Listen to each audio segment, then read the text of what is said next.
All righty. Welcome, everybody. Welcome to this normal edition of Brownsville Tech Live. And in the house tonight, we've got my good friend and the Apple guru of gurus for the RGV, Mr. Doug Blunt. Doug, welcome back. Oh, thanks for inviting me, and I'm happy to talk about this subject that I think we both love. Oh, yeah. There's no doubt that we've kind of been anxiously awaiting some news from our buddy Tim Cook and Apple, but they seem to be slow. We were hoping for an event next month, but it looks like the only thing they're going to come out with is maybe the Vision Pro and a few iPads. I don't know about the Uh, iPads. yeah, it may be closer, maybe in March, maybe I don't know.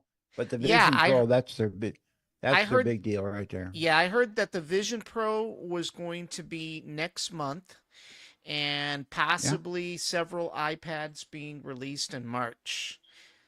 right. Now, has Uh, iOS 17 already been released? oh yeah, that was way back in September. We're up to 17.3 now. Okay, but I thought I read somewhere they had just done an update again. That was 17.3. Ah, okay, that makes Yeah, sense. Yeah, yeah. yeah. So But the we're hope. Vision Pro, I mean, people will probably have their Vision Pro hands on the Vision Pro as early as next week.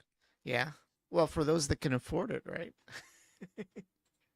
Have you pre-ordered? $3,400. Have you pre-ordered your Vision Pro yet? Two of them. I assume you and Diva are going to be using them on the bikes. Uh, yeah, we are Yeah. looking at some.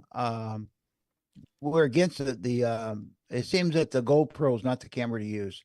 There's a Okay. camera made by DJI. I think I got that right. That's pretty good, and their microphone is outstanding too. So, all the e-bike influencers, that's what they use. Isn't DJI or DJI? I can't remember what their name. Aren't they also Yeah, into drones? yeah, Okay, yeah, they're big on they're, drones they're in the because drones. yeah, Yeah, because I think in fact some of their drone models are pretty good from what I heard. So, but they are. anyway, I've seen some drones. You'd yeah, be surprised these e-bikers. They have drones. They all got drones, and when they do their e-bike rides, they have a drone flying overhead. It's amazing. well, hopefully they're not the ones controlling the drone. Hopefully it's somebody else, right? So, No, they're the one controlling the drones. oh really? Yeah, I Yeah. get a bang out of the selfie stick. They have the selfie stick they ride with, and they stick the selfie stick out, and you can't see the selfie stick after the video's made. Wow. Yeah, you can so it's somehow the video marks out the selfie stick. Yeah. Yeah, Well, which is kind of sooner or cool. later we're going to get to self-autonomous bikes as well, in addition to cars. And we'll talk about that quite quite Yeah, a we'll bit talk today. about that. I've been watching YouTube videos on the Tesla beta software. Um, with the self-driving part. Yeah. There's a whole channel devoted to that. Yeah. I've been watching. I've been watching. It's pretty cool. Yeah. And I visited a Tesla dealer this afternoon. Oh, you did. I Yeah. did. It was on the way on the bike ride. We went right Yeah. by it, and I said, "Hey, listen, I want to go in there and just kind of look around a little bit." And Yeah. sure enough, yeah, they had a couple Model Ys in the showroom. Oh, wow. Wow. Yeah, Yeah. yeah, Now, do they have yeah. some in stock for people to pick, or is it still pre-order? I didn't get that far. They wanted Yeah. me to take a test drive, and I You said, should "No, have no, no, no, no, you should no, have taken no, a no, test no." drive. You We just, know? I asked about the price, and of course, so the answer was, well, you can't afford it if you got to ask for the price, right? And Oh my gosh. and we looked it up, and I think it was 54,000, and plus with the tax credit, I think it was 45,000, something like that. Yeah. Wow. That's for Well, the Model Y. what you and Diva could do is just trade in the Equinox for one of those, you know. Yeah, sure. Hey, I almost got it paid for. I only owe a couple more payments on. That's it. All I got the righty. bike rack on it and everything now. So I mean, Yeah. I mean, I watch a guy that's got a Tesla and he's got a bike. He's got an electric bike and he's got a bike rack on it. Oh, wow. And Yeah. this is at Rancho, right? I haven't seen one, but I see a lot of Teslas out here. A lot of Teslas. Matter of fact, Oh, I we have bet. here in the projects, we have two Teslas in here in the projects. Oh, wow. That's scary Yeah, for being the projects. yeah, and one of the guys, he wants to put a home, he wants to put a home charger in his garage, and there's a HOA fight going on over that. Oh, wow. Well, Yeah, maybe he needs to they get just don't Elon understand. involved to fight the HOA. People, they just don't understand. Well, I think the definitely. chargers. I asked about the charger today, and I said, "Hey, how much is a home charger?" And the lady said, "It's like 450. It's 450. Yeah, it's 450, and then you usually have to pay about $1,000 or so to get somebody to wire it up." Oh, wow. And that's Yeah, a normal electrician that does that or what? yeah, yeah, Oh, wow. yeah. So you don't have a bunch of dead robots running around here and down here, right? You heard about that, right? Up in Yeah. Chicago, Yeah. we got a bunch of dead robots here. All right, Doug. Well, actually, what we're here tonight for is to review the book Elon Musk by Walter Isaacson. Mr. Isaacson um, actually has written other biographies, including Steve Jobs' biography. And as you know, that became a movie.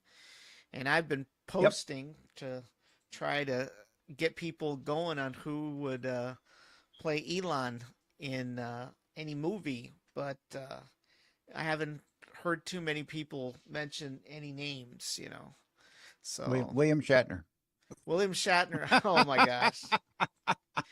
Well, at his age, I mean, who knows how long much more he'll survive? He's like 95. I'm Yeah, I surprised think he's 92. Yeah. I mean, he took a big risk riding on Jeff Bezos's Blue Origin rocket a few months ago.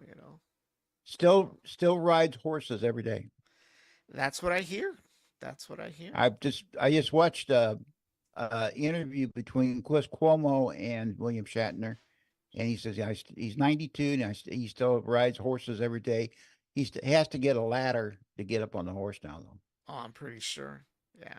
Yeah. Yeah, Well, we're but here no, to I talk know about it this would be book. based on, Yeah. huh? We're here to look at this book, obviously. And, as I mentioned, it's 615 pages for anybody who's interested in purchasing it and obviously reading. It took me about 3 days, really, to finish the book, which was kind of fast. But one of the things that I noticed right off the bat is Mr. Isaacson chose two quotes from two famous individuals. One was Mr. Musk himself. It said, "To anyone I've offended, I just want to say I reinvented electric cars and I'm sending people to Mars in a rocket ship. Did you think I was also going to be a chill, normal dude?" Yeah. And then the next quote is by my previous mentor. Uh, the people who are crazy enough to think they can change the world are the ones that actually do. And that was Mr. Steve Jobs himself. You know. So what did A you lot of think of this? references, a lot of references to the Steve Jobs book. I thought in this Yes, book there were a lot of he references. mentions them. As you and I spoke, a day or so ago, I pretty much labeled, Elon Steve Jobs on steroids because there's definitely similarities, but a lot of differences. You know, Mr. Jobs was a great showman, and he did Hmm. some engineering work when he worked over. I think he worked over at it wasn't Xerox. Who it was at HP. He worked at HP for a while, and he also worked at Atari for a while. Worked for Atari for a while. Yep, Yep. And so he he sure did did. a little engineering here and there, but he didn't do the engineering that developed the Apple II. That Right. that work was done by Steve Wozniak, obviously, and Yeah, it was. Yeah. The Woz is still alive. I was afraid he was going to kick the Still kicking. bucket. Well, I thought he was going to kick Still the kicking. bucket. He got sick in Mexico City a few weeks ago. Yep. He was at some conference, and I don't know what happened, but he got sick. So I thought, oh no, you know. Now he's Well, I think he still owns some shares of Apple, doesn't he? yeah, I think he just owns some. I think they gave him some shares And as a founder, founder shares or something, I mean, he's set up for life. I mean, he's got plenty of money, so, yeah, you know, yeah. and he speaks all the time all over the world and he gets he may not get a presidential fee for speaking, but he gets a pretty good fee for talking. Oh yeah. So, Well, yeah, so definitely, like I said, Jobs was a great showman, a great marketer. But Elon Musk seems to go a little further than that. He's actually into engineering, and the book points out that quite a bit. He's quite a got bit. an obsession with manufacturing. You know, uh, Tim Cook has been given a lot of credit at Apple for being the supply side wizard, and the Right. manufacturing wizard, Hmm. which is something that, Apple has done quite well. And obviously, as you well know, you know, uh, manufacturing is a big thing when it comes producing things.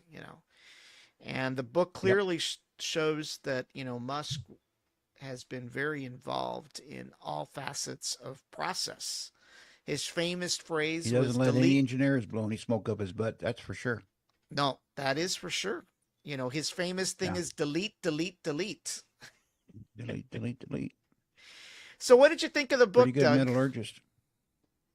I thought it was pretty good. I've read, you can look on my bookshelf up there.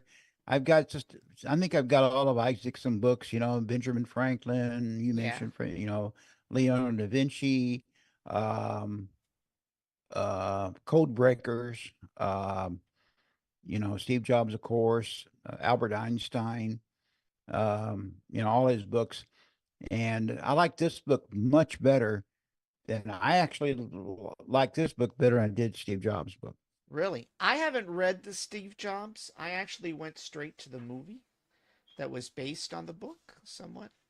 But I Yeah. really enjoyed But this book. I mean, one of the things, even though it's 615 pages, the chapters for the most part are pretty short. pretty So short. they A lot of kind of chapters. get you going through all the different chapters and all the different phases of his life. And one of the Yeah. very first things that the book touches on is the fact that he was bullied quite a bit when he was a kid in school. Uh, Especially since his father sent him to that camp when he was a kid. oh yeah, can you talk a little bit what that camp was? Yeah, there was a camp down.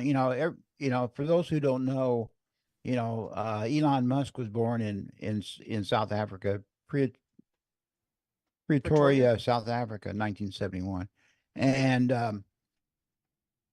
his father was an engineer, a pretty good engineer, from what the book says. But and his mother was like a supermodel, very Yeah. beautiful. Yeah, she Okay, did a lot of yeah, modeling. and then but his father, believed that he would be tough. So when he was like very young, I think he was younger than 14, wasn't it? Pretty, yeah, Yeah. he was pretty young.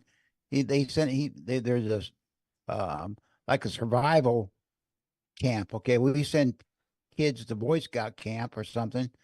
At least we used to. And then down in South Africa, they send them, to this survival camp where they get bullied around quite a bit, and he basically got the tar beat out of him all the time. Right. You know, and Right. I don't know, did Kimball go with him or did Kimball stay behind? No, he did. I believe that he also attended the camp at the same time. Yeah, Kimball is Musk's younger brother. He's about 2 years younger.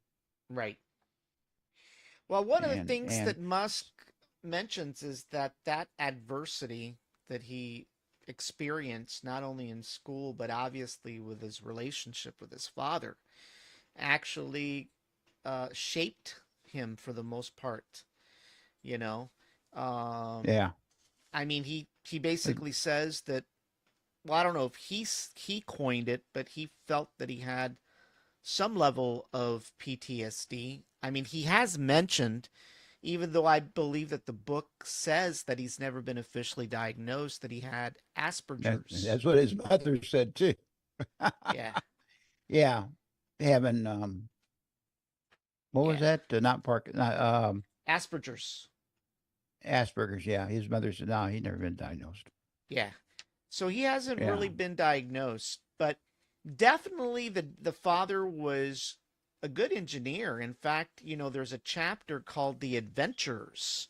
It talks about the father buying this airplane, and they flew around that airplane, quite a bit, you know. All around Africa, Rhodesia. At that time, it was called Rhodesia. Now it's called Zimbabwe, and all that area around there. And then Yeah. uh, when Musk was growing up in South Africa, they were still under apartheid. They and Musk's grandfather. It mentions talks about Musk's grandfather on his mother's side. He was a airplane pilot and maybe a Canadian, wasn't he? I think so, wasn't he? I think so. I think so. Yeah. He eventually got killed in an airplane crash. Yeah. Yeah. Well, one of But the his things is, yeah, they talk about, he talks a lot about his relationship with his father. But it yeah. appears that in chapter 3, there is a time period that he actually lives with his father, which Yeah. is kind of interesting, that he actually chose to do that, you know. That's true. Yeah. He they had he when his mother and his father divorced, well then, he lived with his mother for a while, and him and Kimball and his sister, what's her name, Tosca? Yeah. Yeah, I think so. Yeah, they lived with the mother, and then after a while, they'd go visit the father, and finally they decided that I think Kimball and Elon lived with his father for a little while. Yeah. That Well, might that might have been some interesting times, I think. yeah, one of the things that caught my attention is that, he was always bugging his father for a computer.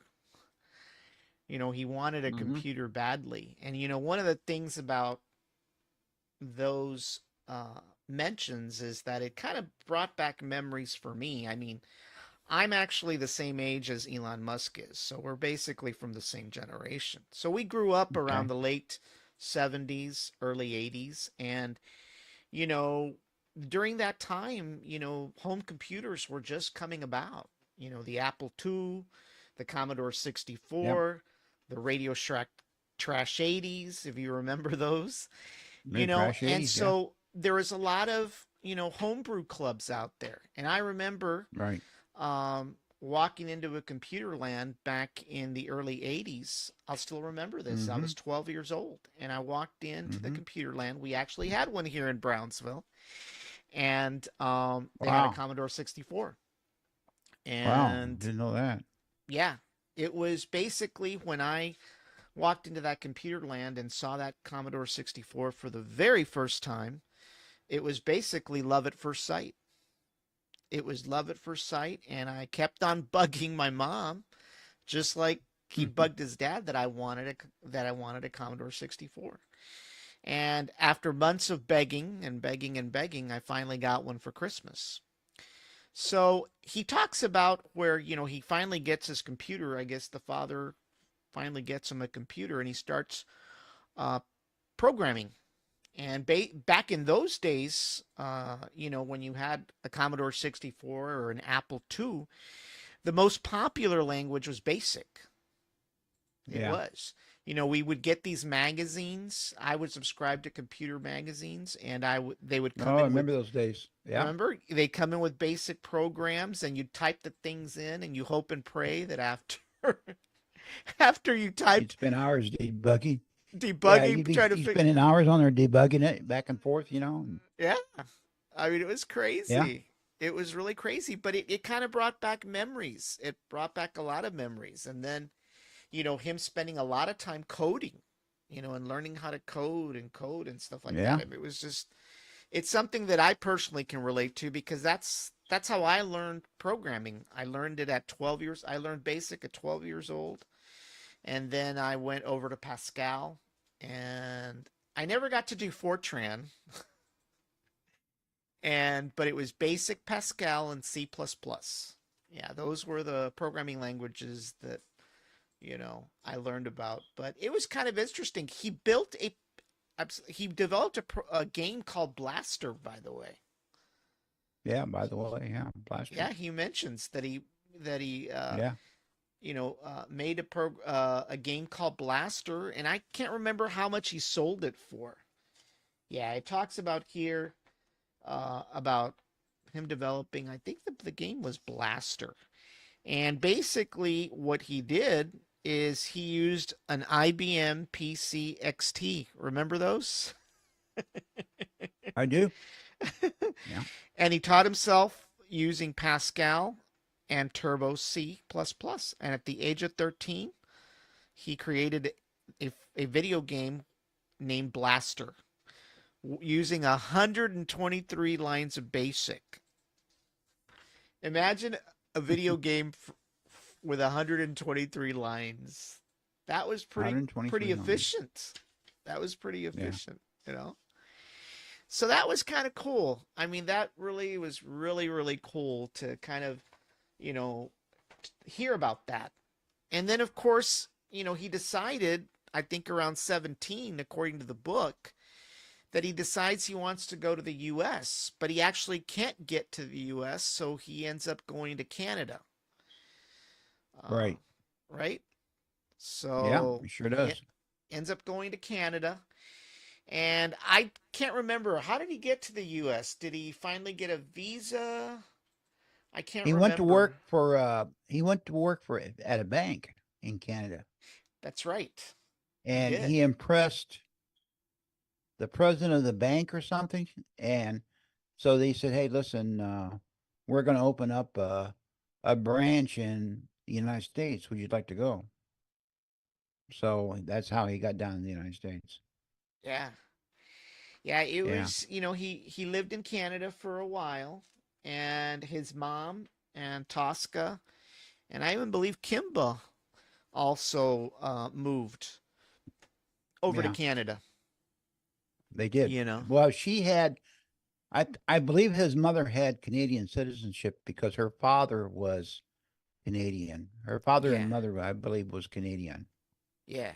So when the marriage broke up, after a while, she got tired of working. The book mentions that his mother just worked 18 hours a day trying to support him, and Yeah. she finally, I think she finally decided that South Africa wasn't the place to be with the kids, and so she migrated to South. She migrated back to Canada because she had Canadian citizenship, and then Elon, he came in and and he came in on his own, but soon he ran out of money, so he ended up. I think him, his mother, and Kimba and Tosca, they all lived in a little what 3-room apartment or 1-room apartment or Yep. something for a while. Yep. Yeah, and Yeah. and yeah, and then Well, he one got to of be buddy buddies with this bank president. I think he did something with the bank. He impressed the bank president, so he sent him to the United States to work, and then he ended up going to the University of Pennsylvania, right? he did. He went he Yeah, went to the University of Pennsylvania. And then somewhere after that he decides to go west to the Silicon Valley. yeah. He hopped in I think him and Kimbo they Kimba they lopped in an old jalopy and with I don't know a few dollars in their pocket and headed to California. Yep. And They one of saw the the thing, country and headed to California. yep. And one of the things that he did, according to the chapter 9, was that he used to work for a small Palo Alto company called Rocket Science, which actually made video games.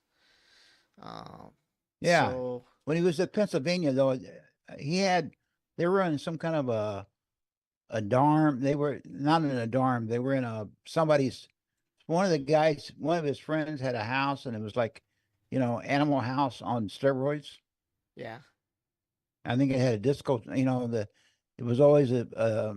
This was probably be in early '80s, and there was all kinds of parties going on all the time. And I think his buddy was,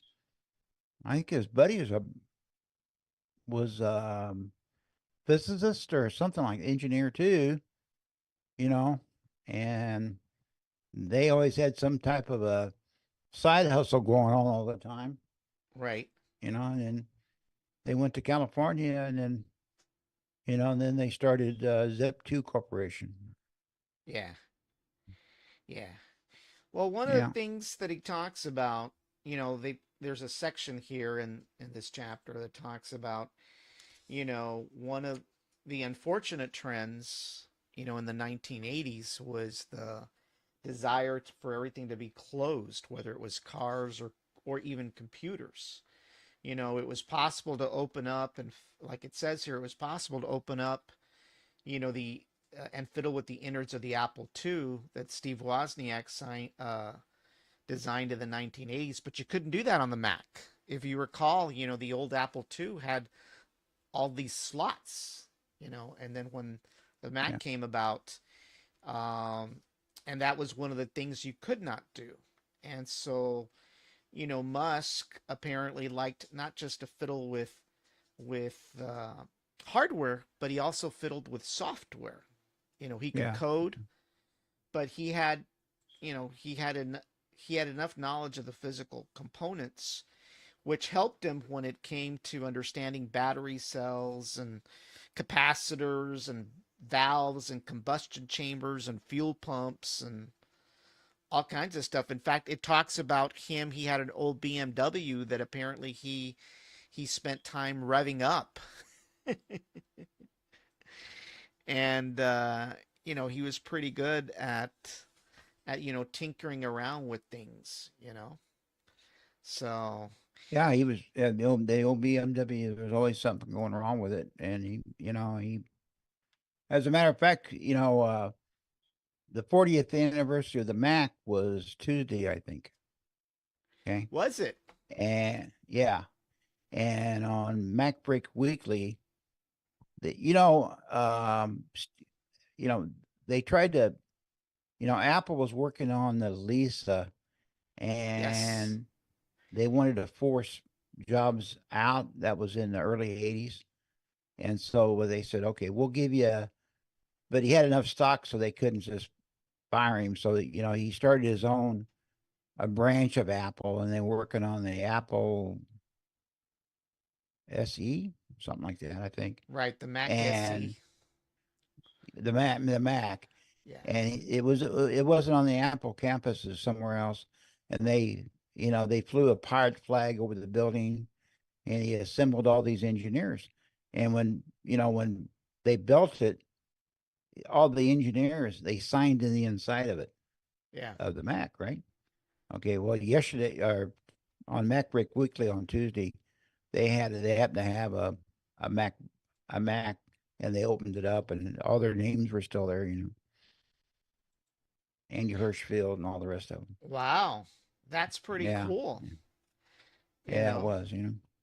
Well, one of the things that they developed was they developed a pre-maps map software specifically specifically for kind of like the Yellow Pages, if you recall in the For book, banks.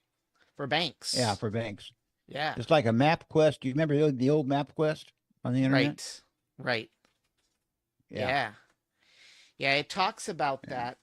And eventually they founded the company called Zip2, even though Elon didn't Zip like too. the name He always Zip2. likes the word X. He always likes the word X. Right. In fact, one of the things that he tried doing back in those days, and I don't know if this was pre PayPal or after PayPal or during PayPal, was that he wanted to name whatever financial services company that he was trying to put together. Um, he wanted to name it X.com. Yeah. Yeah. And so I don't think he ever got around to do that at that time. But obviously, with the purchase of Twitter, things have come full circle. As um, Right. Twitter is now officially called X, and one of the things that Musk has said is that he wants Twitter to be the app of everything, including financial payments. You know, Yeah. so one of the other sections of the book that talks about it quite a bit is his relationships, and especially with his the ones that he was married to, as well as the ones that he's just basically hooked up with. And one of the very first loves of his life was somebody named Justine, you Right. know, and I believe that he married Justine, correct? He did. Yeah. She had a set of twins. Didn't she have a set of twins by him I believe so. She met, and a set of sh triplets? Yeah, they met while they were attending Queen's University in Canada, by the way. Yeah. Yeah. So I don't remember how long they were together. Quite Um, some time. I think, he was in California and I think she came down to visit him and, they got along pretty good and everything. And, yeah, and so, she ended up staying, I think. yeah. And then of And he course had, it talks, yeah. it was And then about of course, 2000, year 2000 or so, I think. yeah. And then of course, it talks a little further about X.com, and he wanted it to be the all-in-one bank. You know, um, Right. we take it for granted today, that, we can do all kinds of transactions via our phone. But, there was a time a long time ago where that wasn't the case, you know. You remember the little, what was it, a key or a padlock? It was a padlock on Netscape. If the Yeah. browser was secure, Yeah, it's they had a called little, HTTPS. Yeah. yeah, they had a little, you could see on the browser Netscape, Yeah. on the old Well, Netscape. definitely, yeah, what basically it is, it's called SSL. It's called Secure Socket Layered Encryption. Yeah, And what happens is when you create a website, you have to get an SSL certificate so that if there's any kind of private information, whether it's credit card information or even address information, that when the data is keyed into those fields, that is actually encrypted. Because what a lot of people don't realize is the way that data gets transmitted when you click on a button on your phone or a button on a website, that data is pushed out through the web address bar. And there are commands called there's two commands that are used. There's only two. One is called get and one is called put. And get is a query that you can't see it anymore on the address bar, but back in the old days, you could actually see the get and put commands along with the data in the address bar. So anybody that was smart enough, if you keyed in your credit card number into a field on the form, on the web form, you would see it fly across the address bar. But once SSL came into play, what you're talking about, the actual little padlock on the browser, it all became Bad encrypted. luck, yeah. Yeah. You remember So back in the day? You remember back in the day on Netscape when you Netscape, you had to download the browser, right? yeah, And when you download the browser, you had all this information you had to fill out that you wasn't a convicted felon, and you lived in the United States and all that kind of stuff. Remember those crazy days yeah, back in the late '90s? Yeah, I yep, remember that, man. I used to yeah. get so mad because you had to fill all this crap out on downloading the browser. Well, I still get upset because, I don't like to be asked whether I'm a robot or not. And I Yeah, definitely, there's a better I, way of doing that. yeah, and of course, I don't like two-factor authentication either, you know. Oh, you Uh, don't? Hmm. well, I think it's a pain in the butt, you know. Hmm. If I'm trying to do something quick, I hate having to go to the authenticator, whether it's a Google authenticator or a Microsoft authenticator.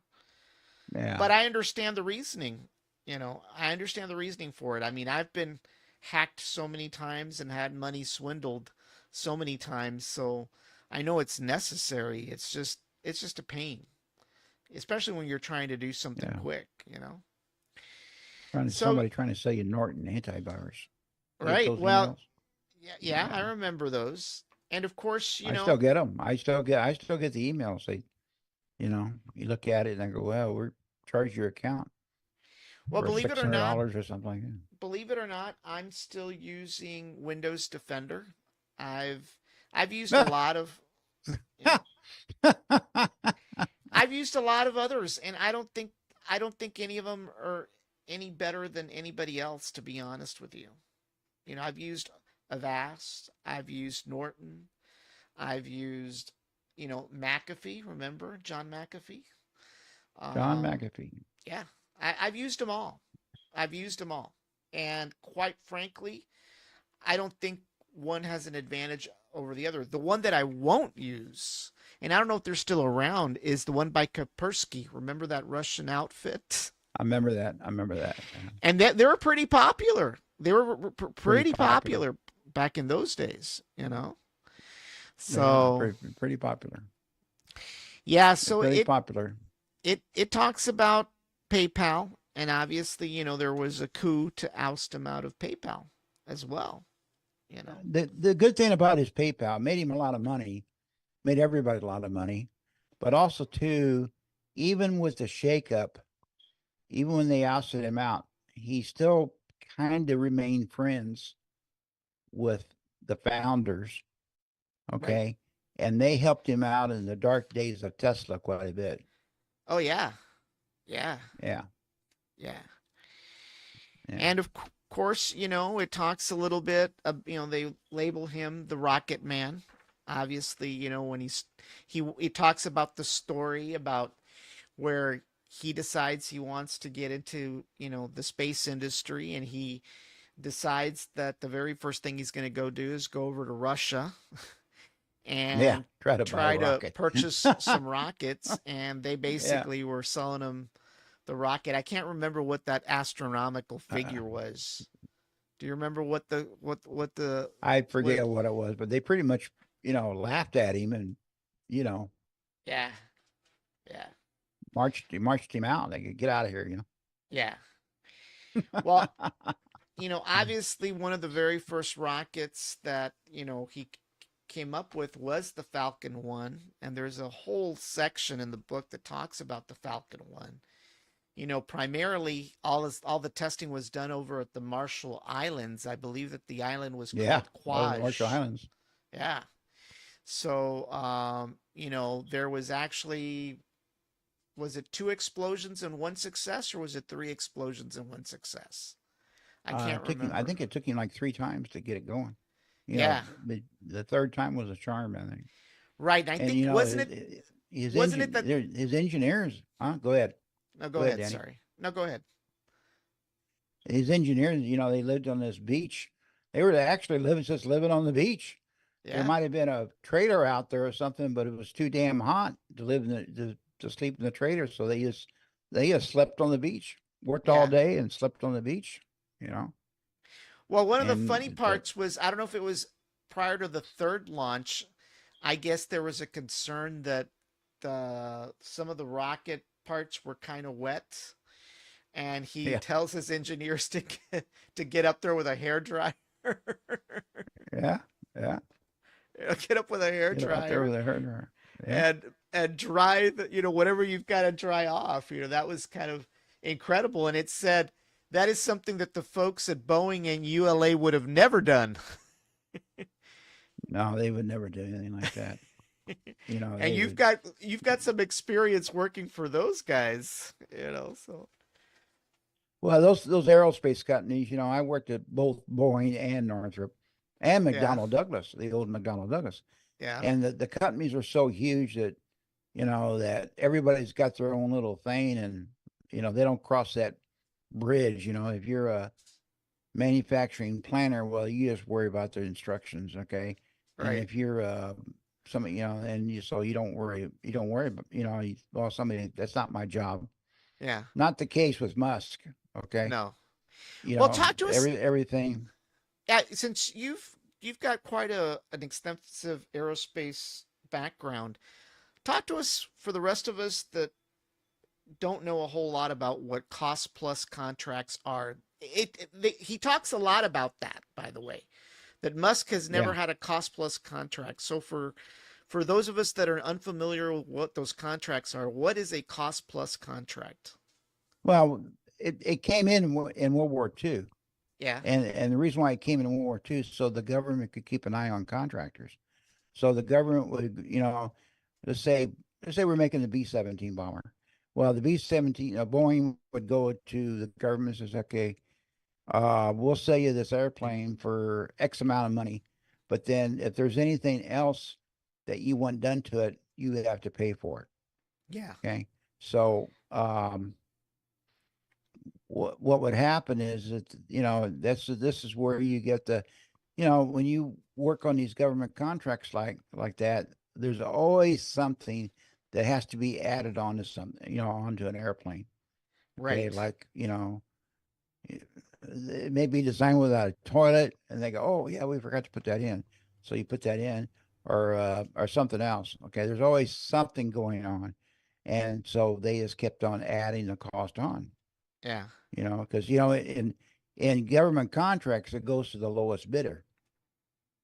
Oh, Okay. is that the way it So, but works? yeah, it goes to the lowest bidder, but then, they cut their margins down real low, but then they turn around and, in order for the companies to make money, well, then they start adding stuff on. Right. Right. Well, one of And the things there was that a lot of that. I think a lot of that might have been caused by Harry Truman, because when Harry Truman was, that's where he got his name as a senator from Missouri, is that he was on that board that overseed government contracts, and he was right. always trying to save a buck, but then it ended up costing everybody the money in the long run. You know what I mean? Well, And one of the so things that Musk mentions is, when it comes to cost plus contracts, is that it basically stifles innovation. That exactly, it actually doesn't provide an incentive for the job to be completed.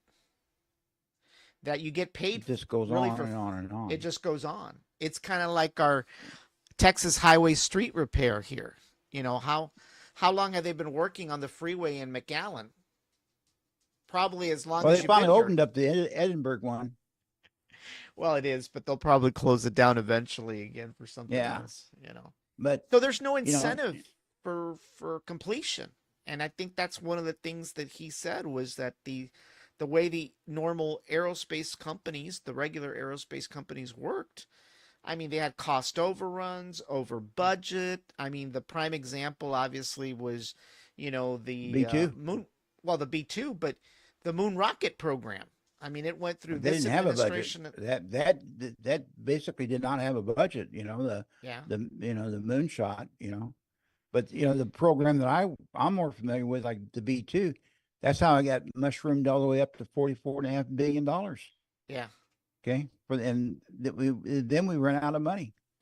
Yeah. Okay, and And I so think only what 21 B2s were built in total, yeah, I they're believe. like a billion and a half a piece.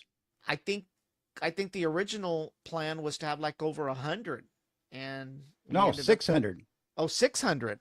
Okay. Yeah, when I hired on at Northrop in January of '87, I remember walking in the lobby in Pico Rivera, and there was a big deal, and it said 600 bombers.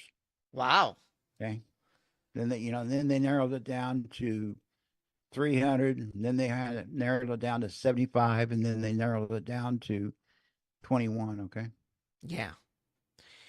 Well, definitely what Musk did is basically, said that, you know, SpaceX was going to do government work for fixed prices and they would only get paid if and when they delivered on the milestones. Something completely different the way it normally Well, works. yeah, that's kind of true, but I remember on the B2 is that on the various stations of production, Yeah. okay, we had stations and like for example 1500, 1600, and all that. And okay, each station, one station would put the wings on the airplane, and the next station would do something else, and the next station would do something else. Well, every time they was always pushing us at Northrop to get the airplane done so they could get paid for it. Ah, So there's milestones they get paid for. yeah. And of course, so when you do first flight, you get a big paycheck then. But I mean, yeah, I can see where. But one of the biggest problems they've got with aerospace and some of these government contracts is that early '60s they started this deal. They were building these huge nuclear submarines, Yeah. and they couldn't afford to build too many of them, but they still wanted to keep the technology alive. So what they would do is they just drag out the program. Right. Okay. And they would just, instead of buying, two or three submarines every year, they would only build up one over 5 years. And that kept all the people working and the technology there because they Right. had to keep you know, the industrial base alive. That's what they did with the B2. And Right. that's what they do now with fighter planes. Yeah. You Well, one of the things that a lot of people don't know is that Tesla actually existed slightly before Musk. It was actually founded by two individuals. One was, and Chapter 20 talks about that. It Yeah. was Jeffrey Brian Strobel, known as JB, and I can't remember. And it was another guy called Rosen, uh, Right. who worked for Hughes Aircraft at the time. And they actually were the ones that actually started the Tesla company initially. And then Musk obviously, you know, came on board and provided funding, you know. Right. So, that was one of the things. And one of the very first cars that they came up with was something called the Roadster. Yeah. And there's a picture of that right here on this page. And that was pretty cool. That was, I think, one of the very first electric cars, if not the first electric car.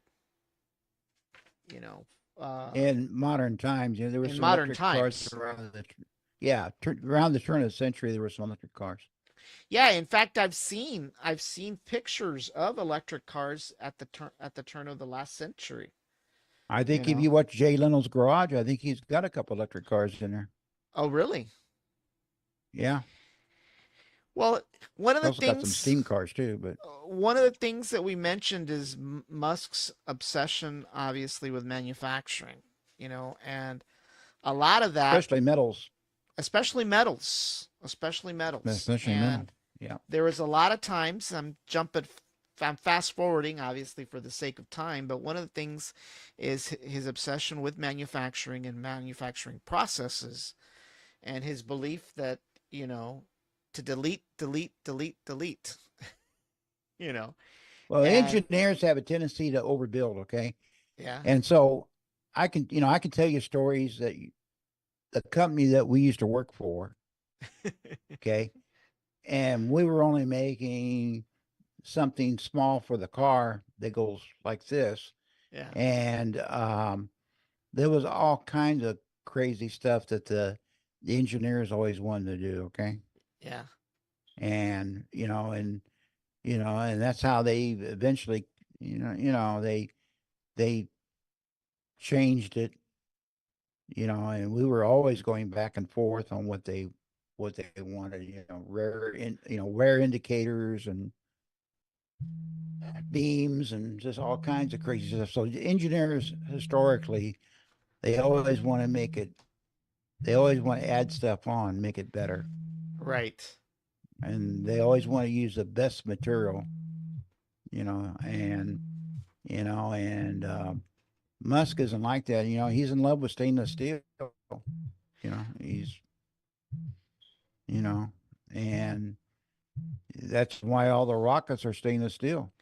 right. You look at And that rocket design he has at SpaceX. You can watch. The other night I was watching an old 1950 movie. A flying saucer movie. The rocket ship, or I think it was called the Trip to Mars or something like that. right, It looks like a SpaceX rocket now. That was back in right. the 50s. Yeah. Now Well, they one of show the the rocket. I get a bang out of these movies because they show the rocket and it looks like a SpaceX rocket, but when it takes off, it's a V2 rocket the Germans did in World War II. oh wow. So they're using file footage. They're using file footage what they're doing. Yeah. Okay, because they had Operation Paperclip going on in New Mexico after the war, and they still had some V2 rockets, and they filmed that, and they always dubbed that in there on Well, the early 1950s science fiction movies. one of the things that the book talks about is, so many times that Musk actually sleeps on the factory floor at Yeah. Tesla. I mean, imagine a a PJ doing something like that at our former employer. Are you kidding? No, he would never do that. No, he would never do that. Yeah, some of the old aerospace engineers, like Jack Northrop, Yeah. okay, or Curtis Wright. I see Curtsy. There's a guy named Curtis, later founded Curtis Wright. Okay, they would sleep on the factory floor or whatever, or the guy that founded McDonnell Douglas, Yeah. McDonald and Douglas too. They would do that, but I mean, it's just, you know, I don't know if you remember this. There's a movie that reminds me a lot of Elon Musk, and it was a movie back made about 1962, 1963, and it was called The Carpetbaggers, and it was made from a book by Harold Robbins. Uh-huh. Okay, and George Papar played this guy like Elon Musk, and he was into aerospace. I mean, he started out in firearms. His dad was a firearm guy, and he started out in firearms, and then he moved into aerospace. He was always doing airplanes and stuff in the movie, and then he got into actually making movies, sort of like a Howard Hughes type. Yeah. Okay, Yeah. because Howard Hughes, that's how he started with tooling. His Right. dad was a Hughes tool company, That's and right. then they got Out of in. He got Houston. into aerospace. Then he got into movies. Then he got into gambling, Yep. casinos. You know, Yeah. and Elon Musk, I think, fits that style because you should watch it sometime. George Rapar's in it and Carol Baker, and Alan Ladd's in it too. And I think it fits Musk completely. He was always going through a lot of women too. Yeah. You know, Yeah. Well, and yeah. yeah, Howard he was Hughes working. definitely. Yeah, and his name was Jonas Cord in the movie, and he was always sleeping on the factory floor, working with the engineers and stuff like that. So Well, one of the things that yeah, surprised me was that Musk wanted, I think it was with the Model Y, I think it was with the Model Y of the Tesla, But he actually promised investors, and by the way, Tesla is the only publicly held company or has some publicly held stock. All the other companies, including SpaceX, are completely private. So Private. Yeah. Tesla's the only one that is a little different. But one of the things that Musk promised that there was going to be what 3,000 cars. Was it a cars a week or a month? I can't believe it.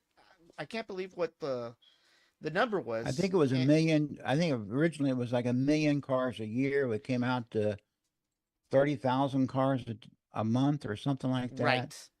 And of And now course, he's up to he's right now he's making 2 million. right. And he was And I saw the concerned. other day, yeah, I saw Yeah. the other day that they want to come out with a cheaper model that sells for around 35,000 and 30,000. And he wants, and of course, so he's wanting 25% control of the company now too. I think he wants to take the company private. Matter of fact, he got in Right. trouble a few years ago, if you recall, on with the SEC over that Correct. because he said he wanted to take Tesla private, Right. and he got fined like a zillion dollars on that.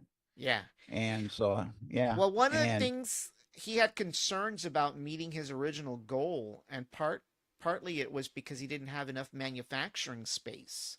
And so build a tent. he was having a lot of hell from California and all the woke folks in California, and they weren't being very cooperative with regards to potentially other sites.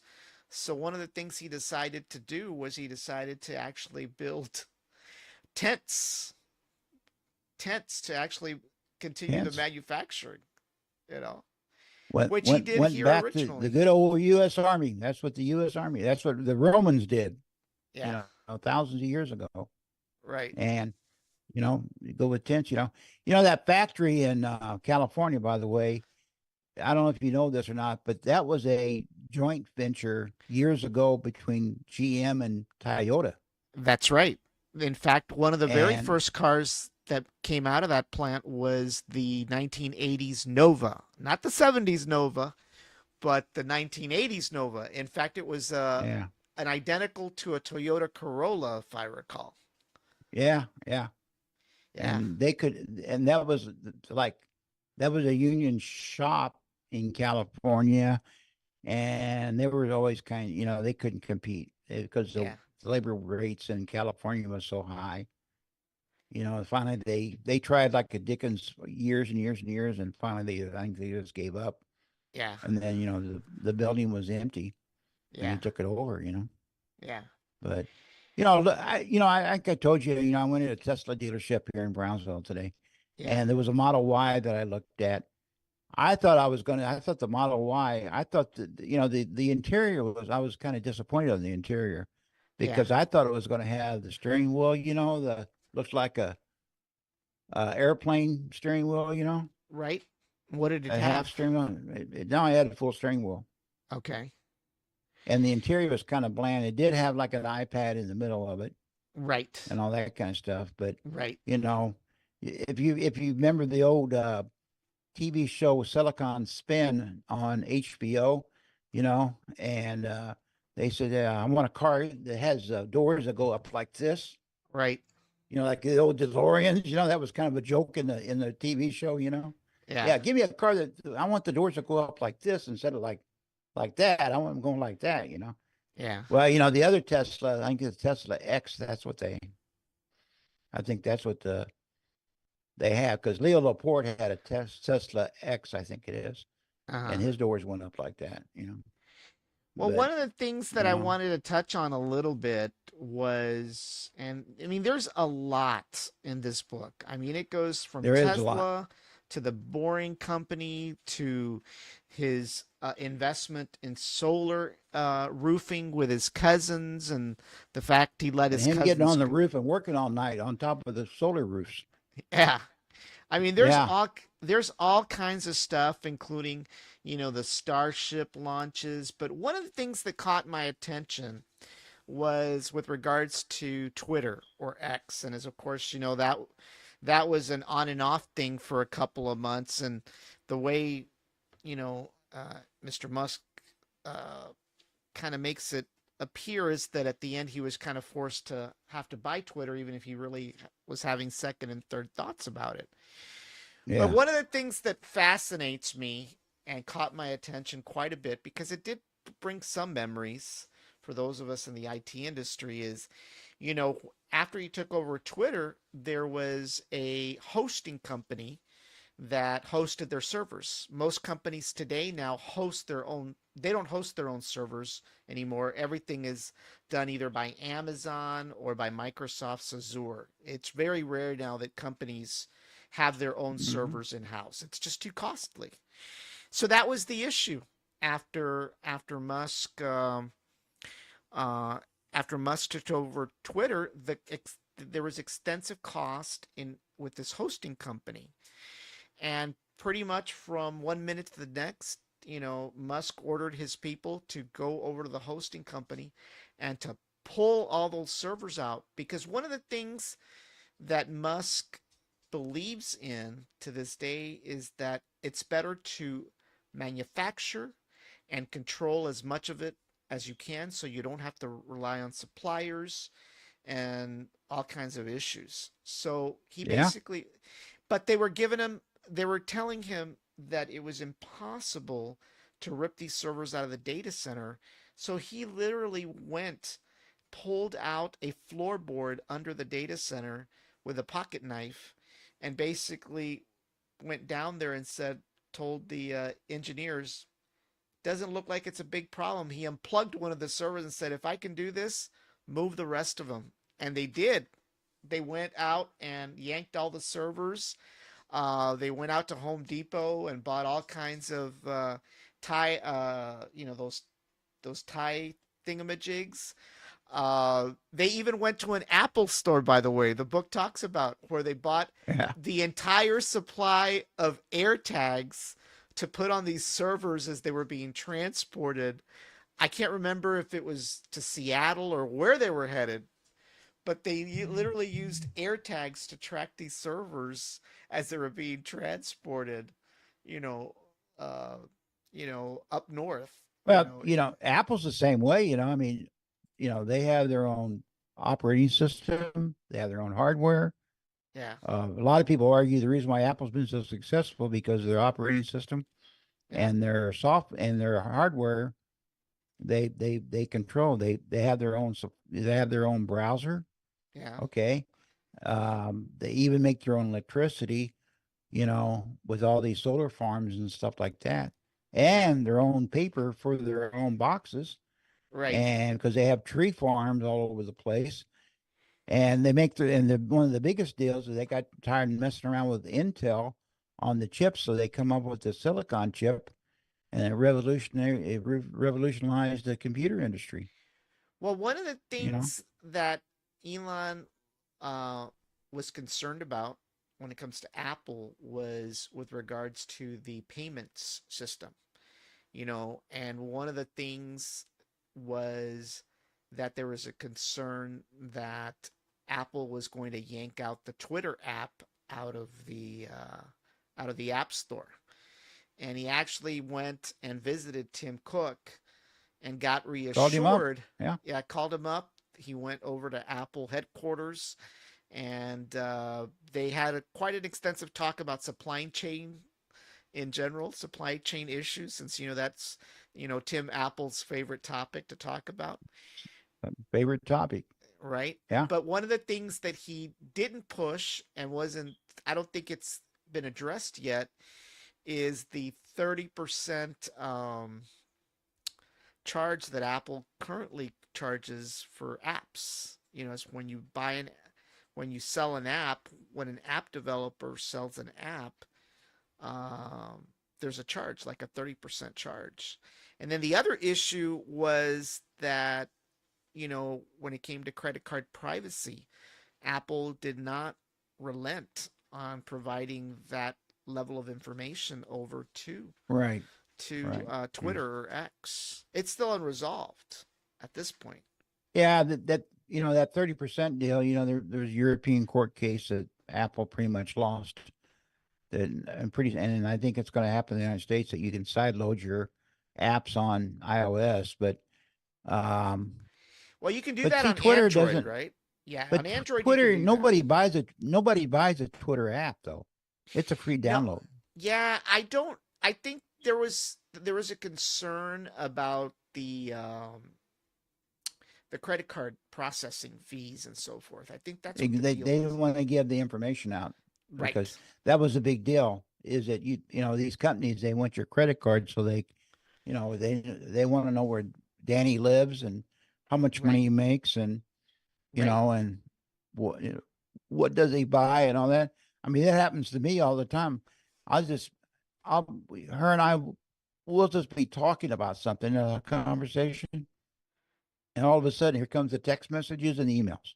Yeah, Okay. yeah, yeah. And it's getting so now, Danny, that I just log on my computer and I cannot even be on an e-bike site, not even close to it. And I start getting emails or text messages from e-bike people, the Yeah. manufacturers, And because they that's know when I'm on. yeah. And that's the Yeah. thing, there's a whole, Musk apparently has had concerns about what is deemed to be artificial intelligence, Uh, Yeah. you We know, need to talk about that a little bit about his robot, about Earl, what is it called? Earl Leak? it's Optimus. The Optimus Yeah. What's his program? It's called Neuralink. Okay. Neuralink. They Well, make the that is the robots. company. That is the Neuralink. company. Yeah, Neuralink is the company where they plant to embed computer chips into the brain and primarily focus on restoring sight and potentially severed spinal injuries, so that those Yeah. individuals that have never been able to walk in their life or they had an accident, that they will be able to symbiotically, uh, communicate with the appendages that are not working to make a person walk or see or even hear.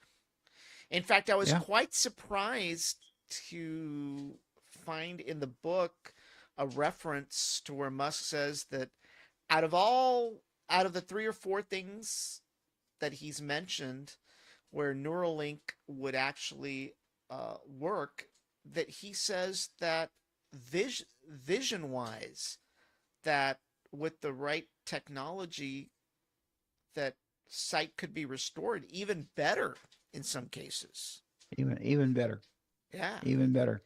they've And got he yeah, thinks his robot technology, he thinks it's going to be bigger than Tesla ever, you know, ever ever had been, yeah. because he thinks he can put out like, I don't know, was it like 30 million robots? You're right. And his robots, you've seen his robots, they've got they got the finger deal going on, where they can Right. actually pick up stuff. And well, there's a video on YouTube that shows one of his robots folding clothes. Yes, Okay. I saw that. Yeah. I Yeah. saw that.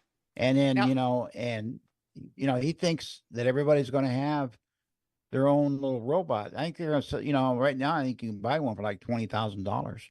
yeah. But if you got all kinds of money, I mean, hey, it's $20,000 isn't nothing, really. I Well, mean, one of that's what some people pay for home health care in a yeah. year. Well, one of the Okay. things that he talks about is that he basically wants to have a hand in developing artificial intelligence to ensure that we never get to a point that artificial intelligence takes over humans, you Yeah. know, Yeah. and because really what you're doing in artificial intelligence, I kind of joke around and say that artificial intelligence is basically teaching the non-intelligent to be intelligent. And that's what it really boils down to. I mean, a perfect example he talks about is there's a section of the chapter that talks about the self-autonomous car and the fact that he turned it on one day. I don't know who he was. I don't know if he was driving Ellison around, Larry Ellison from Oracle. I can't remember who it was. It was some bigwig. And he turns the self-autonomous car on, and the thing actually works. And one of the biggest issues with autonomy driving that he had with his engineers is there was a faction of engineers that actually believed that the best way to train a vehicle to self-drive was through the use of the lidar radar. And by the way, that lidar radar is prevalent in my Toyota as well as my wife's. It works with cruise control to determine when to accelerate and decelerate depending on what vehicle it sees in But front. but but Musk doesn't use that though. Right. Musk did not want It, he wanted cameras. cameras. Exactly. Cameras. And the YouTubes that I've been on YouTube, there's a channel, and that's what they're doing. They're driving. It's a guy in San Francisco. He's driving. Well, Marquise Brownlee, a guy on YouTube. Okay, Yeah. he's got a Tesla, and he's got the beta software in his Tesla, and he did an hour deal on the self-driving feature. And he Right. lives in New Jersey, and he was skipping. He was going in and out of traffic on turnpikes and all kinds of stuff. And this other dude on YouTube, he gets in his car and it runs all over San Francisco at night. And you can see the screen where there's a guy on a bike or a Right. pedestrian or something like Yeah. that, all with cameras. Yeah. So I think maybe, like, robot places like, Boston Dynamics, okay, they use more or less like machine learning, Right. machine language learning on there. And, you've seen their videos, everybody's seen the videos, they jump up and down Right. and all that. Musk's androids or robots, he really doesn't show that. They do actual task. Right. And the big deal, because they can do the fingers and the hand actuation like that. They can actually pick up stuff, Right. Right.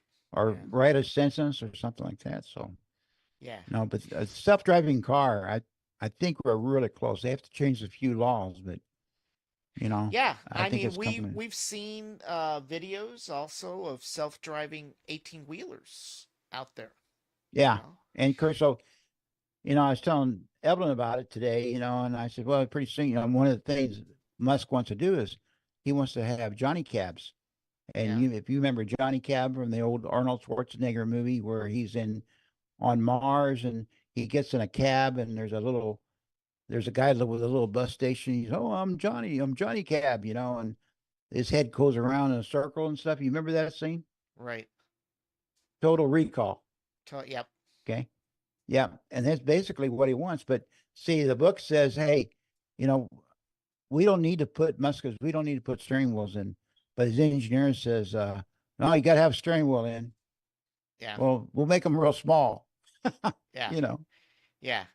Well, that was a piece in the book where I think he was running around town with, I can't remember who it was, and he literally basically disables the steering wheel and the car drives itself, including avoiding cyclists and stuff like that. Oh yeah, So I think that technology is there. yeah, I mean, It's I just really look forward to the day that, I'm in my early 50s, and I hope to God by the time I get to be 70 that we have self-autonomous cars on the road, because that means that I don't have to worry about having a license anymore. I just hop in no. and tell my Tesla where to And, go and what to do.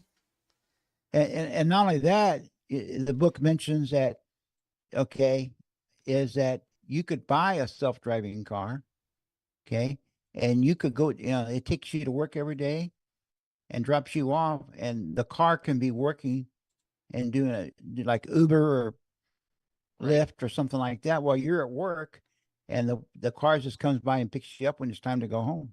Yeah, Okay, exactly. so you're making money off the car all day long because the car's just going around and picking up different people all around and then charging them money. So you're actually making money for having Now, that car. now hopefully You know, self-autonomous cars will lead to cheaper auto insurance rates. That would be great. that would be great. I won't hold my breath though. No, they'll figure out a way to rape you somehow, Yeah. just like your house insurance. Yeah. Yeah.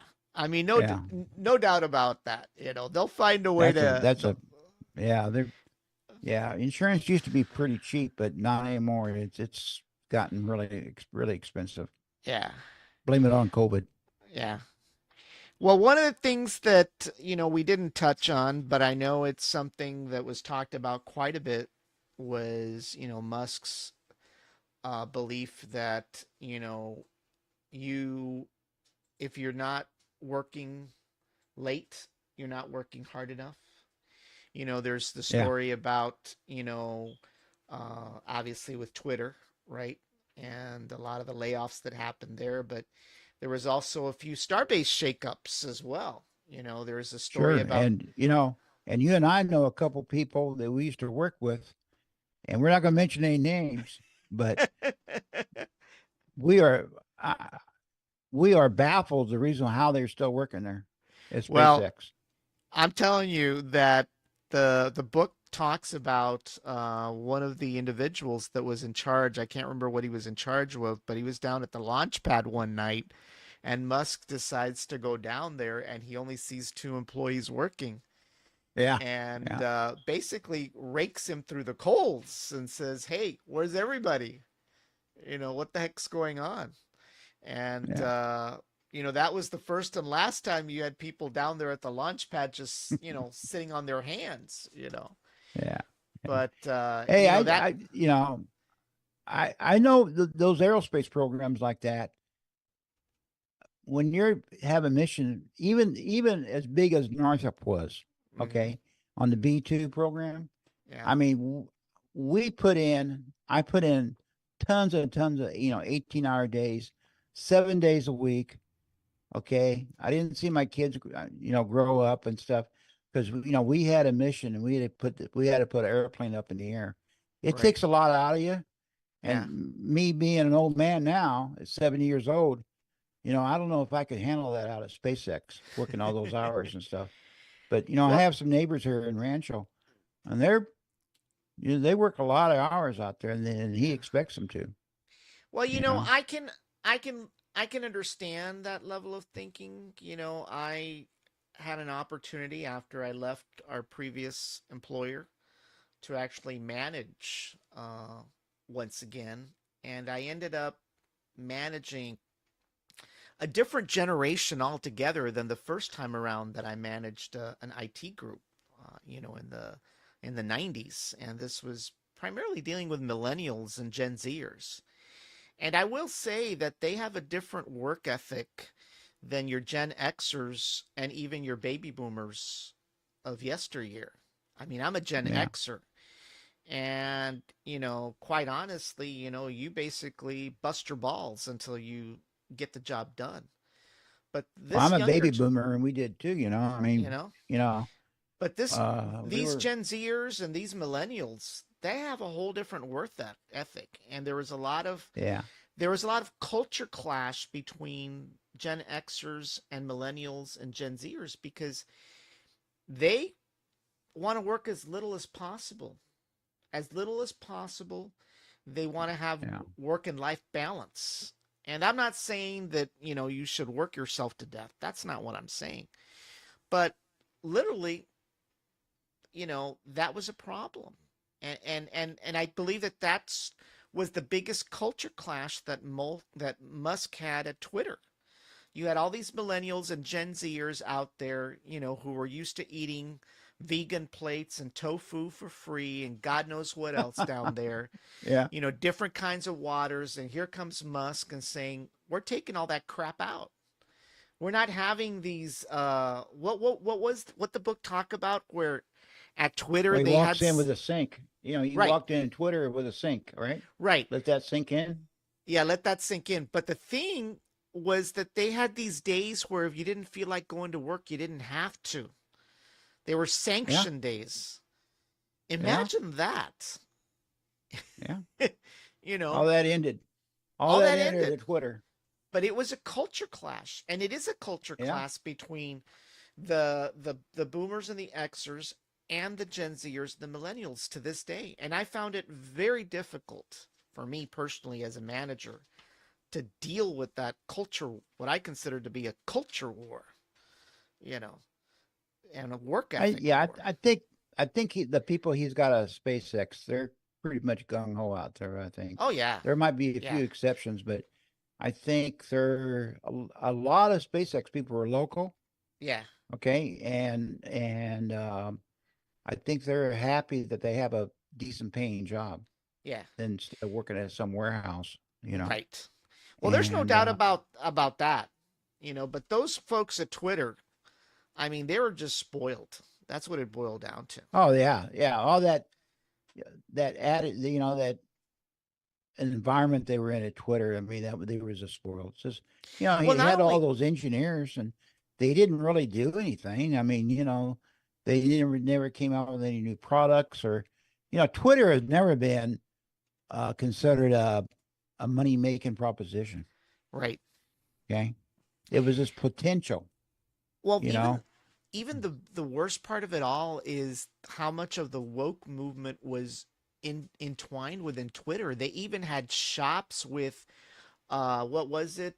Keep woke alive t-shirts. I mean, these people oh were yeah, politically charged.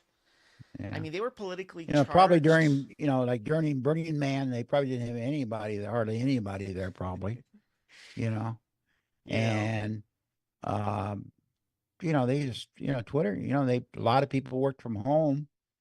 Yeah. The pandemic, well, they just gave them a reason to stay home, and that's what they did. And Well, they didn't know, they'd never seen somebody. one of the things that was kind of ironic, Doug, was the fact that these people at Twitter were actually supposedly doing censorship.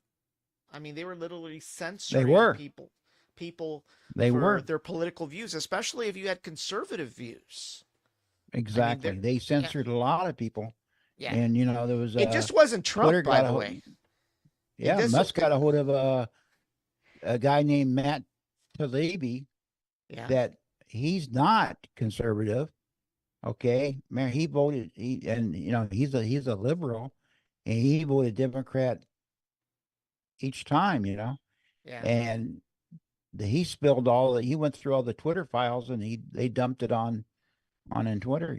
Yeah, and it just wasn't Trump, by the way. Trump wasn't the only account that got suspended. A lot of people's accounts No, got I got had a suspended. laugh. I was watching a little bit of Cat Turd. Cat Turd was on with Tucker Carlson the other day. Uh-huh. Have you heard of Cat Turd before? No. He got suspended by Twitter. He was in Twitter jail for a while. Yeah. Okay. And he said, he was talking to, and he says, "Hey, this is my first time I've ever been on a camera." He Yeah. says, and he was talking to Tucker Carlson. Tucker Carlson was talking to him about, how he got suspended on Twitter and stuff like that. But yeah, it was a Cat Turd was a big, Cat Turd was always going after somebody, Yeah. you know, and I mean, so the so environment that he stepped into was pretty infectious when it came to wokeness and when it came yeah, to censorship. And now sure. the only one that I think deserved complete banning and censorship was Kanye West. I mean, we all know that his Hitler comments were outrageous, and Yeah, I don't yeah, think he said a anybody in their comment. right mind would want to have his account restored. But Alex whether Jones, I can see how Alex Jones, but I mean, there's some people out there that like Len Beck, for example. He doesn't think that he doesn't believe what Alex Jones said. Doesn't believe anything, but he believes that he had the right to say it. yeah, Free speech, you yeah, know.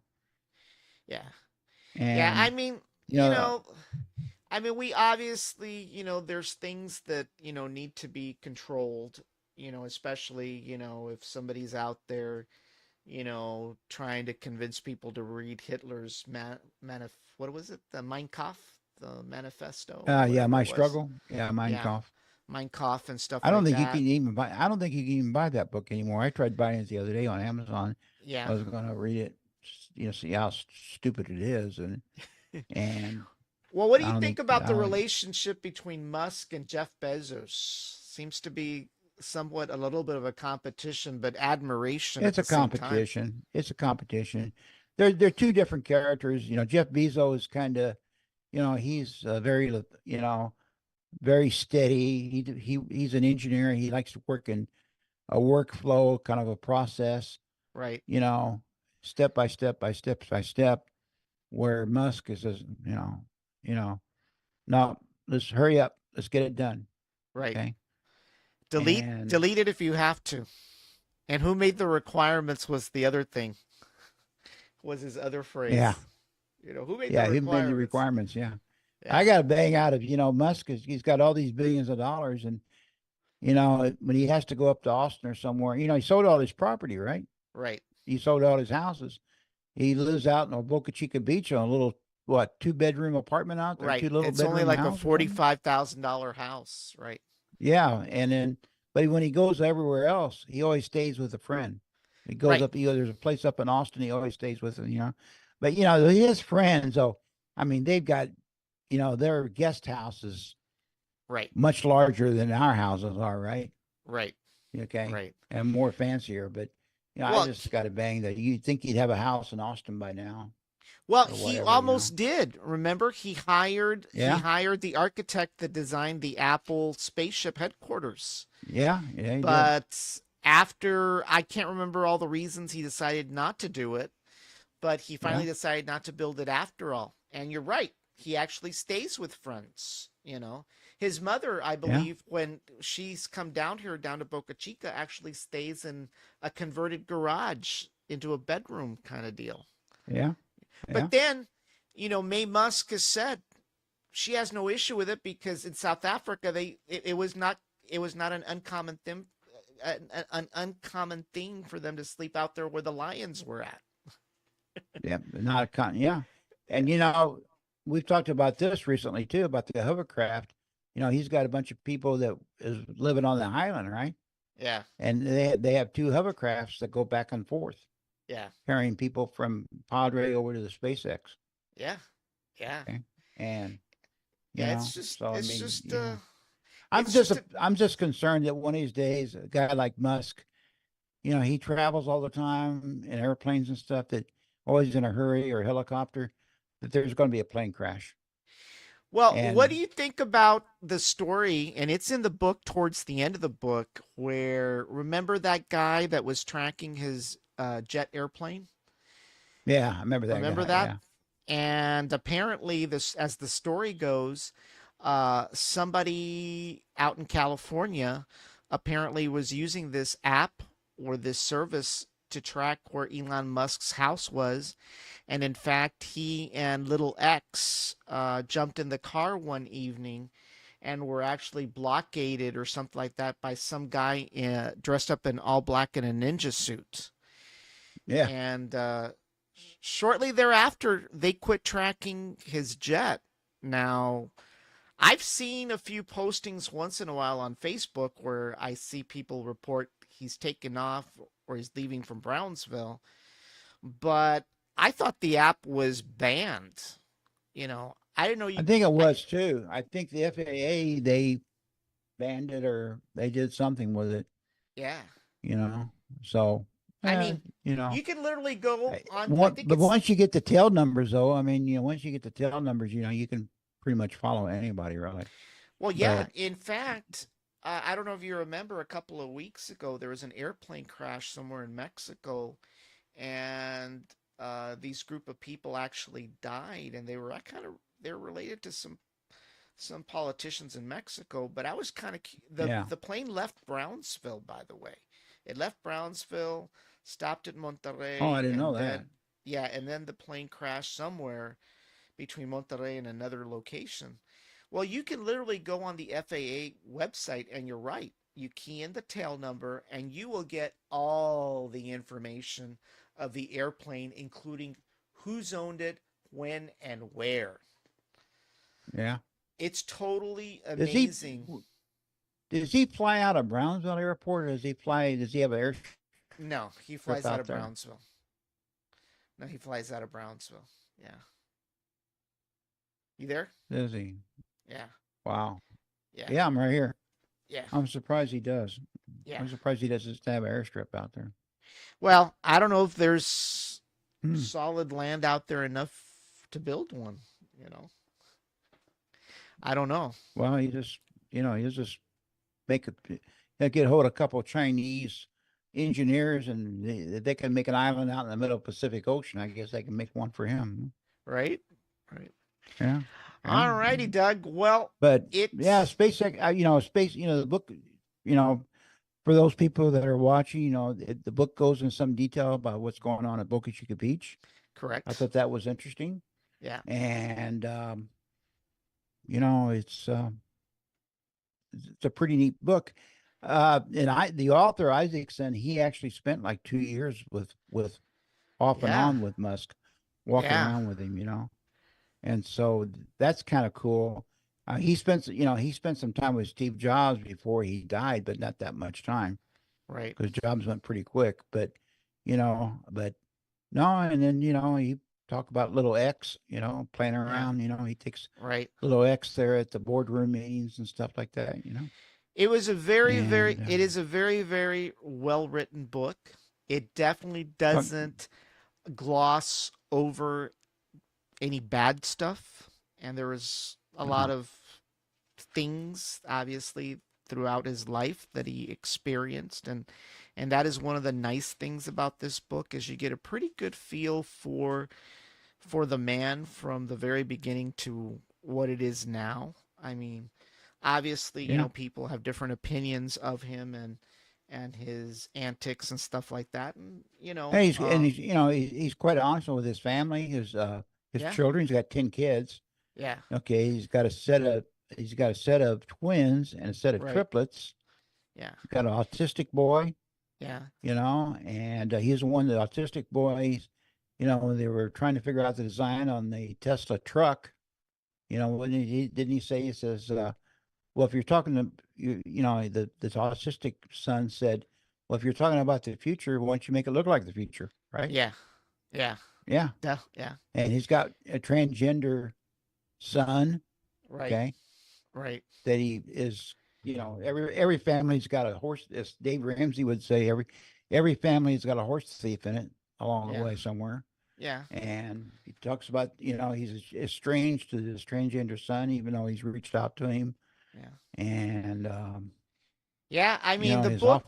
the book definitely doesn't hide anything, and that's one of the most interesting things Yeah. about how well this book is written. I mean, it is like 615 pages. There's no doubt that it's a lengthy book, but you've read longer books than this one for sure. But it's definitely worth reading. It may not change anybody's mind in the end. I think when it comes to the pro Musk people and the anti Musk people, they're pretty much dead set on each side. And there's very little to sway them one way or the other, so. Yep. But I think it's an enjoyable book that everybody should read. It was on sale a couple of weeks ago for $17. I don't remember how much you paid for your copy, Doug, but I was I paid lucky to get 17 like for mine. 17. Yeah. Yeah. I So, bought the hardback, and I also yeah. did the Audible too. Yeah, I've got the hardback. That's what I've got. Yeah. I really Yeah. honestly have not And gotten into Audible yet, but yeah, I'm in Audible quite a bit because, I can get there, when I'm riding my bike, by myself, I just put the AirPods in and I'll ride for 2 hours, and I go through I listen to the book. Or when we go to bed at night, okay, and she enjoyed it too, okay. And I said, I'm going to play my book tonight. She said, okay. And so, it got to a point that she actually asked me to play it. right, Usually she listens to her stuff, right. and she doesn't want to care about Joseph Stalin. Okay, I understand that. Okay, and but there were some stories in the Musk book that she actually enjoyed. She thought it was very enjoyable. Yeah, it So was it's very a, yeah, it was a very enjoyable book, and because for me, when I have seen an individual as much as I've seen Musk throughout the years, um, I can say that when I was reading this book and when it came to his speaking within the book, it almost felt like he was reading to me from the Yeah. book, Yeah. And so it was very enjoyable from that standpoint, but it also brought back a lot of memories for me with regards to the technology field and the early days of programming. And it's definitely worth a book getting and reading. And whether you're a Musk fan or not, I think it's a great book, and Isaacson did a Well, yeah, fantastic job. we all know he's going to be going to Mars. Okay, one way or the other. Okay, One way he's or the going to other. Mars. Yeah, Yeah, and yeah, he's got the technology. Just look at the record of SpaceX. yeah. You know, all I mean, what they got like two. They're going to start doing two a day. Right, Okay, and then 200 or 300 recoverable first stages. right. And and just look what they're doing to the. Just watch YouTube on Sunday mornings, Lab Padre Weekly, Yeah, and it tells you what's going on at SpaceX for a week. right, And there's always something going on out there. They're right. tearing something down and building something, Yeah. or whatever, and it's going to Oh get yeah, more and more because he's getting close. yeah. And what in February he's supposed to launch Starbase, the The Starship again. Yeah, Starship again, right? yeah. Oh yeah. Yeah. It only will take one or two more launches, and he'll get that perfected. I guarantee it. Usually third time's a charm with him. In the book, Usually, there's like a bunch of times that it takes him three times.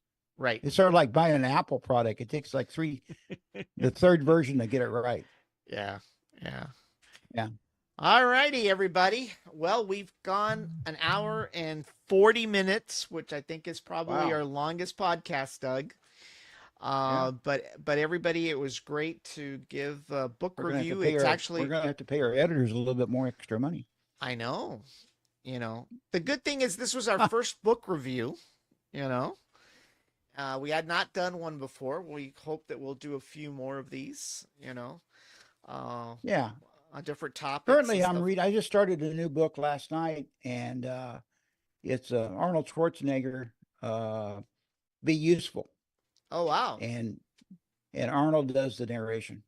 wow. Yeah. I'll have to look And he into does it that. from his office. So he says in the beginning of the book that, oh, you might hear a lawnmower, you might hear an airplane going overhead, or Lulu, my pet horse, coming in here, and I'll have to feed him or something like that, But Yeah. but I'm going to narrate this myself, and you know, I'm just into like maybe 100 pages in it so far, but it's not bad. Wow. And Cool. then I just mentioned I just finished Stalin. Yes, Stalin's you did. a humongous book. It's up on, you can see it up there on the bookshelf there, Right. you know. But Yeah. Well, a lot of people don't I've even got know to who he figure is. out where I'm going to put Was the book. It's going to be somewhere in my background. I need to figure out where to put shelves in my backdrop, so. there you go. But all righty, Doug. Well, it was Think great to have I'll you see if I on can find tonight. some other technology book that we can Great. review. Yeah. You know. Well, it was great to have you on, and everybody that tuned in. It was great to have Yeah. everybody on. We're not really sure when the next Apple event will be. I hope it's next month. Maybe we'll have a short show of Vision Pro, and we probably will have another show in March when the newest iPads are released. So stay tuned for that. And of course, Doug is coming back for season 3 of Doug's Dugout. Major League Baseball is just around the corner. Just around the corner, pitchers and catchers report in the middle of February. Oh wow! All the free agents, most of free agents, the big free agents have been signed. Otani, he Yeah. got that monster $700 million contract, right? Right. Right. And the Cardinals, they signed a few free agents, mostly pitching. Yeah. Okay, and they're trying to make a rebound. And from last year, disastrous year, and so I think it's going to be an interesting baseball season. It's going to be interesting to see. Well, the Dodgers got Otani, and they got another young Japanese pitcher named Yamamoto. Right. Okay, and they got him too, and so the Dodgers, and they picked up some more pitching. So the Dodgers are going to be a powerhouse this year, and we just had the Hall of Fame voting last week. Three more Hall of Famers went in. You know, Joe Mauer went in, and Carlos wasn't Carlos Beltran.